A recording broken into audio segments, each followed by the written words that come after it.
Bigo ang Pilipina para Archery Agustina Bantilok kontra sa Brazilian para Archer sa 1-2-16 Women Individual Compound Open Elimination Round ngayong araw ng Biyernes sa Paralympics sa Paris, France.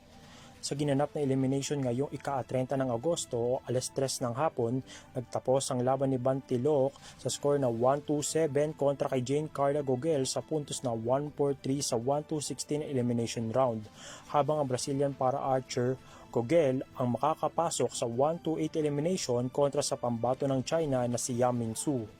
Sa kanyang laban nitong ika-29 ng Agosto, Manila time, ang 56 years old para archery na si Bantilok ay nagtala ng kanyang season best performance sa kabuuan na 680 na puntos sa loob na 72 na palaso sa pagtatapos ng kompetisyon. Samantala, inaasahan rin ng lalaban ngayong araw ang pambato ng Pilipinas sa para-athletics sa kategoryang men's 400 meters T52 sa Stade de France alas 5 pasado ng hapon, Manila time.